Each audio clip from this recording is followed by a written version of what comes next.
ഗസയിലെ സൈനിക വിന്യാസം സയണിസത്തിൻ്റെ ഗൂഢപദ്ധതിയാണെന്ന് ഇറാൻ.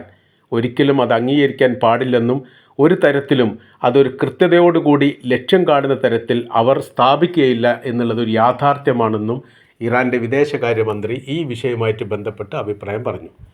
ഇപ്പോഴത്തെ സാഹചര്യങ്ങൾ ബന്ദിമോചനത്തിന് ശേഷം എല്ലാവിധ നിയന്ത്രണങ്ങളും പാലസ്തീന് നഷ്ടപ്പെടും എന്നുള്ള ബോധ്യത്തിൻ്റെ അടിസ്ഥാനത്തിലാണ് താൽക്കാലികമായ രീതിയിൽ അവിടെ സൈനികരെ നിയമിക്കാൻ വേണ്ടിയിട്ട് ഇസ്രായേലിന് വേണ്ടി അമേരിക്ക സംസാരിച്ചത്. അപ്പോൾ ഈ തുർക്കി അടക്കമുള്ള മുസ്ലിം രാജ്യങ്ങളിലെ സൈനികരെ താൽക്കാലികമായ രീതിയിൽ ഗസയിൽ വിന്യസിക്കുക എന്നുള്ളതാണ് അമേരിക്കയുടെ പ്രസിഡന്റ് ഡൊണാൾഡ് ട്രംപ് ഇസ്രായേലിന് വേണ്ടി പറയുന്നത്. മാത്രവുമല്ല, അതിൻ്റെ തുടർച്ചയായ രീതിയിൽ മറ്റൊരു കാര്യം പറയുന്നത് പല ആളുകൾ ശ്രദ്ധിക്കുന്നില്ല, അത് ശ്രദ്ധയോടുകൂടി നിരീക്ഷിക്കേണ്ടതാണ്. ഈ സൈനിക വ്യൂഹത്തിനും സംവിധാനത്തിനും അമേരിക്കയായിരിക്കും നേതൃത്വം നൽകുക എന്ന് പറയുന്നു. ഗസയിൽ എന്തിനാണ് മറ്റൊരു വിദേശ രാജ്യങ്ങളുടെ സൈന്യത്തിൻ്റെ ആവശ്യം എന്ന ചോദ്യം ഹമാസ് ചോദിച്ച അതേ ഭാഷയിൽ ഇപ്പോൾ ഇറാൻ ചോദിക്കുന്നു. അതിൻ്റെ കാര്യം 75 വർഷമായി ഗസ ഭരിക്കുന്നത് ഗസക്കാർ തന്നെയാണ്. അവിടേക്കൊരു വിദേശ രാജ്യത്തിൻ്റെ സൈനികരുടെ ആവശ്യമില്ല. ആ ദേശത്തെ സമൃദ്ധമായ രീതിയിലുള്ള ഒരു ദേശമാക്കി മാറ്റുന്നതിൽ ഗസക്കാർ വഹിച്ച പങ്ക് വളരെ വളരെ വലുതാണ്. അതിൽ ഇടപെടേണ്ട കാര്യമില്ല. അത് മറ്റു രാജ്യത്തിൻ്റെ ഭാഗമാണ്. വേറെ ഏതെങ്കിലും രാജ്യത്ത് കയറിയിട്ട് അമേരിക്ക നിയന്ത്രിക്കുന്നുണ്ടോ എന്നുള്ള ചോദ്യം ഇവിടെ പ്രസക്തമായിട്ട് ഇറാൻ ചോദിക്കുന്നു. ഏതെങ്കിലും രാജ്യത്ത് അത്തരമൊരു സംവിധാനമില്ലെന്നും കൃത്യമായിരിക്കുന്ന ഭരണഘടനാ സംവിധാന കാര്യങ്ങളുള്ള ഒരു ദേശത്തിൻ്റെ ഭാഗമാണ് ഗസ എന്നതിനാൽ അവരുടെ സ്വാതന്ത്ര്യത്തിൽ ഇടപെടാൻ വേണ്ടി അനുവദിക്കുകയില്ല എന്നുള്ള കാര്യവുമാണ് യഥാർത്ഥത്തിൽ ഇപ്പോൾ ഇറാൻ പറഞ്ഞിരിക്കുന്നത്. ഇറാൻ്റെ ഈ പ്രസ്താവന അന്താരാഷ്ട്ര തലത്തിലൊക്കെ വലിയ രീതിയിൽ ചർച്ച വന്നിരിക്കുന്നു. രാഷ്ട്രീയ നിരീക്ഷകർ ഈ വിഷയവുമായിട്ട് ബന്ധപ്പെട്ട കാര്യത്തെക്കുറിച്ച് പറയുന്നു. വളരെ ഇടപെടൽ ഗസ വിഷയമായിട്ട് ഹമാസിന് വേണ്ടി വലിയ ഇടപെടൽ നടത്തിയിരിക്കുന്ന രാജ്യമാണ് ഇറാൻ എന്നുള്ളത് ഇസ്രായേൽ തന്നെ സ്ഥിരീകരിച്ചതാണ്. അവരാണ് തങ്ങളുടെ ശത്രുക്കളിൽ നിന്നും അവരില്ലാതാക്കുന്ന സമയത്ത് മാത്രമേ, അതായത് തലച്ചോറ് ബ്രെയിനായിട്ട് പ്രവർത്തിക്കുന്ന ഇറാനാണ്. ബോഡി മാത്രമേ ഗസയിലുള്ളൂ, അല്ലെങ്കിൽ ഹമാസ് ഉള്ളൂ. അതുകൊണ്ട് തലച്ചോറിനാണ് ഞങ്ങൾ അന്ന് വെടിവെച്ചത് എന്ന് ഒരു അഭിമുഖത്തിൽ ഇസ്രായേലിൻ്റെ പ്രതിരോധ മന്ത്രി പറഞ്ഞിരുന്നു. അപ്പോൾ അതിന് ബദലായിട്ട് അതിൻ്റെ പിറ്റേ ദിവസം തന്നെ ഇറാൻ അതിന് മറുപടി പറഞ്ഞു, ഞങ്ങളുടെ തലച്ചോറിന് വെടിവെച്ചതിന് അവരുടെ തല തന്നെ ഞങ്ങൾ വെട്ടിയിരിക്കുന്നു എന്നുള്ളതാണ്. അങ്ങനെ അത്രയ്ക്ക് ശക്തമായിരിക്കുന്ന ആക്രമണമാണ് ഇസ്രായേൽ നടത്തിയത് എന്ന് ഇറാൻ സ്ഥിരീകരിച്ച ആദ്യത്തെ റിപ്പോർട്ട് കൂടിയായിരുന്നു ആ പറയപ്പെട്ടത്. ഇപ്പോഴത്തെ സാഹചര്യം എന്ന് പറഞ്ഞാൽ ലോക ശ്രദ്ധ മുഴുവൻ യഥാർത്ഥത്തിൽ ഇപ്പോഴും ഗസയുമായിട്ട് ബന്ധപ്പെട്ടതാണ്. എല്ലാ മീഡിയകളും, എല്ലാ രാഷ്ട്രങ്ങളും, എല്ലാ പത്രങ്ങളും ഈ വിഷയവുമായിട്ട് ബന്ധപ്പെട്ട് പ്രാധാന്യത്തോടു കൂടി ചർച്ച ചെയ്യുന്ന ഒരു സംവിധാനത്തിലേക്കും ഒരു രീതിയിലേക്കും ഗസയെ മാറ്റാൻ വേണ്ടി ഒക്ടോബർ 7-ാം തീയതി നടന്നിരിക്കുന്ന ആക്രമണം പങ്കുവഹിച്ചിട്ടുണ്ട് എന്നുള്ളത് യാഥാർത്ഥ്യമാണ്. ആൻ്റണിയോ ഗുട്ടറസ് പോലും പറയപ്പെട്ട കാര്യവും അതുതന്നെയാണ്. ഇപ്പോഴത്തെ നിലവിലെ സാഹചര്യം അല്പാൽപമായ രീതിയിൽ അവർക്കിപ്പോഴും കൃത്യമാവാത്ത ഒരു പ്രധാനമായിരിക്കുന്ന കാര്യം ബന്ദിമോചനത്തിനപ്പുറം യുദ്ധം ചെയ്യാനുള്ള ഒരു ശാരീരിക ശേഷി ഇപ്പോഴും ഗസക്കുണ്ട് എന്നുള്ളതാണ്. അതിനുള്ള സായുധ സംവിധാനങ്ങളും ഇപ്പോഴും ആ വിഭാഗത്തിനുണ്ട് എന്നുള്ളത് ഇസ്രായേലിനെ സംബന്ധിച്ചിടത്തോളം അവർക്ക് പേടിയുള്ള കാര്യമാണ്, ഭയപ്പാടുണ്ടാക്കുന്ന കാര്യമാണ്. അമേരിക്ക 2 വർഷം സഹായിച്ചിട്ടും യഥാർത്ഥത്തിൽ ബന്ദികളെ മോചിപ്പിക്കാൻ സാധിച്ചിട്ടില്ല. ഹമാസിനെ ഇല്ലാതാക്കാൻ സാധിച്ചിട്ടില്ല. അവരുടെ ആയുധങ്ങൾ പിടിച്ചെടുക്കാൻ വേണ്ടി സാധിച്ചിട്ടില്ല. ഇസ്രായേലിലേക്ക് മറ്റൊരു ആക്രമണം ഭാവിയിൽ ഉണ്ടാവില്ലെന്ന് ഉറപ്പുവരുത്താനുള്ള സംവിധാനം ഉണ്ടാക്കാൻ സാധിച്ചിട്ടില്ല. എല്ലാ രീതിയിലും പരാജയമാണ്. അതിനപ്പുറം ലോകത്താകമാനമുള്ള രാജ്യങ്ങൾ ഇസ്രായേലിനെ ഒറ്റപ്പെടുത്താൻ വേണ്ടി ഈ ഒരു ആക്രമണം ഉപയോഗിച്ചു എന്നുള്ളതാണ്. ഭാവി കെട്ടിപ്പടുക്കുക എന്നുള്ളത് ഗസയെ സംബന്ധിച്ചിടത്തോളം വളരെ എളുപ്പമാണ്. കാര്യം എന്ന് പറഞ്ഞാൽ പരമാവധി ലോകത്തിലെ എല്ലാ രാജ്യങ്ങളും പുനർനിർമ്മിതിയുമായിട്ട് ബന്ധപ്പെട്ട് ഗസയെ സഹായിക്കും എന്ന കാര്യത്തിൽ സംശയമില്ല.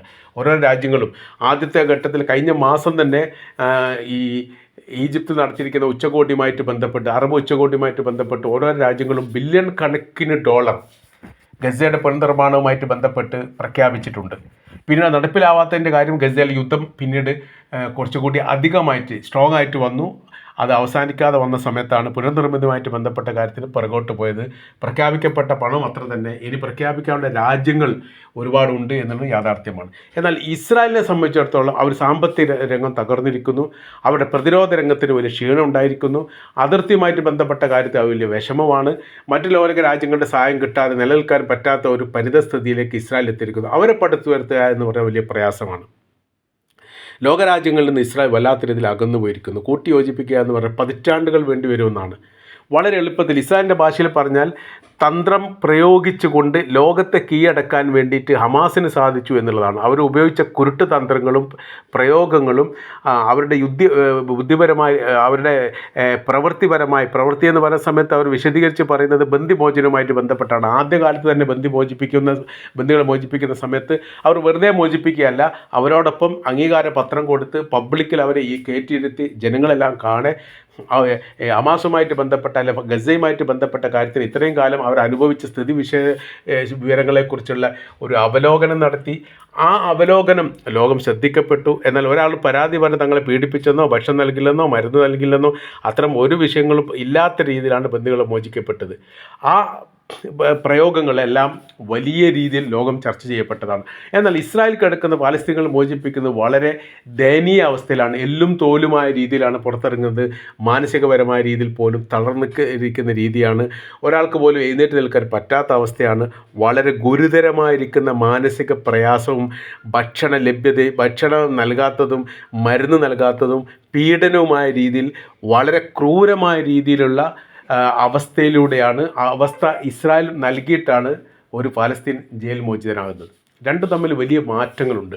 ഒന്ന് പിടിച്ചു കൊണ്ടുപോയി തട്ടിപ്പറിച്ചു കൊണ്ടുപോയതാണ്, ഇവർ അറസ്റ്റ് ചെയ്തതാണ്. ഇവർ പറയുന്ന സമയത്ത് രാജ്യം എന്ന് പറയുന്ന സമയത്ത് കുറ്റവാളികൾ ജയിലിൽ കിടക്കുന്നു. മറ്റവരെ സംബന്ധിച്ചിടത്തോളം തട്ടിപ്പറിച്ച് കൊണ്ടുവന്നിട്ട് ബന്ദികളാക്കപ്പെട്ടിരിക്കുന്നു. എന്നാൽ ബന്ദികൾക്ക് കിട്ടുന്ന നീതിയോ അല്ലെങ്കിൽ പരിരക്ഷയോ ഈ ഗവൺമെൻറ് തലത്തിലുള്ള സർക്കാർ തലത്തിലുള്ള ജയിലിൽ നിന്ന് കിട്ടുന്നില്ല എന്ന് പറയുന്നതാണ് ചർച്ചയിൽ വന്നത്. അതിന് സമാനമായിരിക്കുന്ന രീതി തന്നെ ഇപ്പോഴും ഉള്ളത്. അപ്പോൾ ഓരോരോ കാര്യം ഇറാൻ ഇപ്പോൾ പറഞ്ഞു വെക്കുന്ന കാര്യം സയനിസത്തിൻ്റെ ഓരോ നിയൽപ്പാട് പോലും അപകടം നിറഞ്ഞതും നമ്മൾക്കെതിരെ ഉള്ളതുമാണ്.